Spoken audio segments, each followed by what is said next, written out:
પ્રધાનમંત્રી નરેન્દ્ર મોદી ગઈકાલે હૈદરાબાદમાં હતા। હૈદરાબાદમાં જ્યારે સંબોધન કરી રહ્યા હતા ત્યારે એમણે જનતાને એવું કહ્યું કે પેટ્રોલ ડીઝલ બચાવવાનું છે, સોનું નથી ખરીદવાનું। યુદ્ધની પરિસ્થિતિમાં ભારતને ઘણું નુકસાન થયું છે અને આગળ કોઈ પણ સંકટ આવે તો આપણે તૈયાર રહેવાનું છે। જ્યારે જનતાને આ અપીલ કરી પ્રધાનમંત્રી, એના પછી વિપક્ષે ઘણા બધા સવાલ કર્યા। રાહુલ ગાંધી જે વિપક્ષના મુખ્ય નેતા છે એમણે એક પોસ્ટ કરી છે, એ પોસ્ટની ખૂબ ચર્ચા થઈ રહી છે। રાહુલ ગાંધીએ શું લખ્યું છે એની પહેલા વાત કરીએ તો राहुल गांधी लख्यू है कि मोदी जी ने कल जनता से त्याग मांगे, सोना मत खरीदो, विदेश मत जाओ, पेट्रोल कम जलाओ, खाद और खाने का तेल कम करो, मेट्रो में चलो, घर से काम करो।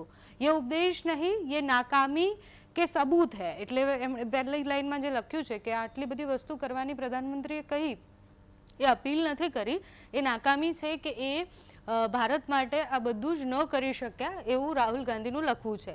એમના પછી એમણે લખ્યું છે કે 12 साल में देश को इस मुकाम पर ला दिया है कि जनता को बताना पड़ रहा है क्या खरीदे क्या न खरीदे, क्या कहाँ जाए कहाँ न जाए, हर बात की जिम्मेदारी जनता पर डाल देते हैं ताकि खुद जवाबदारी से बच निकले। देश चलाना अब कॉम्प्रोमाइज पीएम के बस की बात नहीं है। છેલ્લે એમણે આ લાઈન લખી છે। પ્રધાનમંત્રીને ફરી એકવાર કોમ્પ્રોમાઇઝ પીએમ કહ્યા છે। લોકસભા અને રાજ્યસભામાં જ્યારે પ્રધાનમંત્રીનું સંબોધન હોય અને એ જ્યારે લોકસભા અને રાજ્યસભામાં બોલતા હોય ત્યારે પણ એમનું એવું કહેવું કે આપણે કોરોના કાળમાં જે થયું છે એ પરિસ્થિતિમાં ફરીથી ન આવીએ એના માટે આપણે આ બધું ધ્યાન રાખવાનું છે અને અપીલ પ્રધાનમંત્રીએ કરી। ગઈકાલે હૈદરાબાદથી પણ જ્યારે આ અપીલ કરવામાં આવી એના પછી વિપક્ષના નેતાએ પ્રતિક્રિયાઓ આપી અને સવાલ પૂછ્યા છે કે આટલા સમયથી તમે ક્યાં હતા, ચૂંટણી દરમિયાન કેમ તમે જનતાને આ બધી વાત ન કરી? જો તમારાથી નથી થઈ રહ્યું તો તમે સ્પષ્ટ જનતાને કહો કે આ યુદ્ધની પરિસ્થિતિમાં તમારાથી આ નથી થઈ રહ્યું, તમે ખાલી અપીલ ન કરો। રાહુલ ગાંધીએ જે લખ્યું છે એમાં રાહુલ ગાંધીએ એવું પણ લખ્યું છે કે બધી જ જવાબદારી જનતા પર નાખવાની એટલે પોતે કોઈ જવાબદેહી નથી એવું એમનું કહેવું છે। પ્રધાનમંત્રીએ ગઈકાલે ભાષણમાં જે બચાવવાની વાત કરી, સોનું ન ખરીદવાથી લઈને ફોરેન ન જવાની વાત કરી, તે પણ સાંભળો એકવાર। लेकिन साथियों, जब सप्लाई चेन पर संकट लगातार बना रहे तो हम कितने भी उपाय कर लें, मुश्किलें बढ़ती ही जाती है। इसलिए अब देश को सर्वोपरि रखते हुए, मां भारती को सर्वोपरि रखते हुए हमें एकजुट होकर के लड़ना होगा। हमें याद रखना है, देश के लिए मरना ही सिर्फ देशभक्ति नहीं होती है, देश के लिए जीना और देश के प्रति अपने कर्तव्यों को निभाना वो भी देशभक्ति होती है।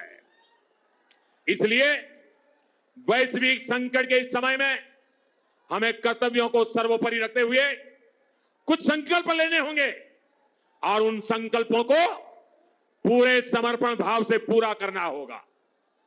जैसे एक बड़ा संकल्प है पेट्रोल डीजल का संयम से इस्तेमाल करना।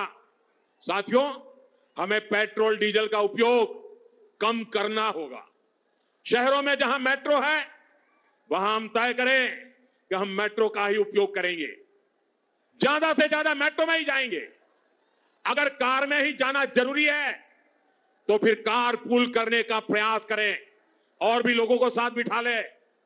अगर हमें कहीं सामान भेजना हो तो कोशिश करनी है कि वह ज्यादा से ज्यादा रेलवे गुड्स के जो ट्रेन होती है रेलवे की सर्विसेज से भेजें, ताकि इलेक्ट्रिक रेलवे होने के कारण पेट्रोल डीजल की जरूरत नहीं पड़ती है।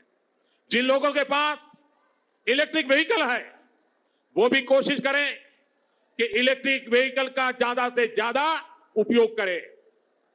साथियों, हमने कोरोना के समय में वर्क फ्रॉम होम की, ऑनलाइन मीटिंग्स की, वीडियो कॉन्फ्रेंस की, ऐसी अनेक व्यवस्थाएं विकसित की और हमें आदत भी हो गई थी। आज समय की मांग ऐसी है कि उन व्यवस्थाओं को हम फिर से शुरू करें तो वो देश हित में होगा। Work from home, online conferences, virtual meetings, इनको हमें फिर से प्राथमिकता देनी है।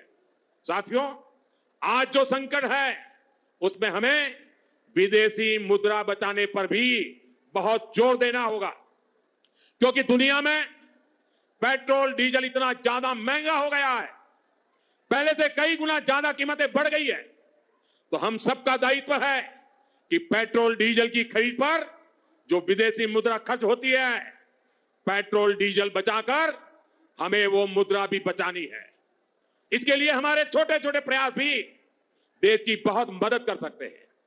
जैसे आजकल जो विदेशों में शादियों का, विदेशों में घूमने का, विदेशों में वैकेशन पर जाने का मिडिल क्लास में कल्चर बढ़ता जा रहा है।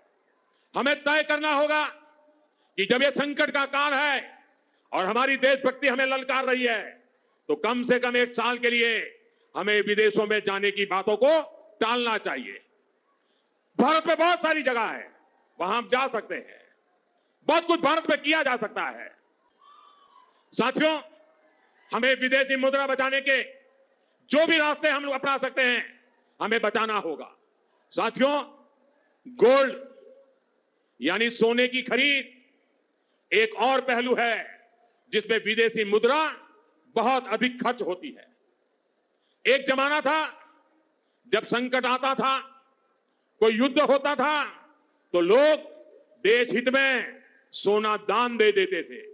आज दान की जरूरत नहीं है, लेकिन देश हित में हमको यह तय करना पड़ेगा कि साल भर तक घर में कोई भी फंक्शन हो, कोई भी कार्यक्रम हो, हम सोने के गहने नहीं खरीदेंगे, सोना नहीं खरीदेंगे। विदेशी मुद्रा बचाने के लिए हमारी देशभक्ति हमें चुनौती दे रही है और हमें इस चुनौती को स्वीकार करते हुए विदेशी मुद्रा को बचाना होगा।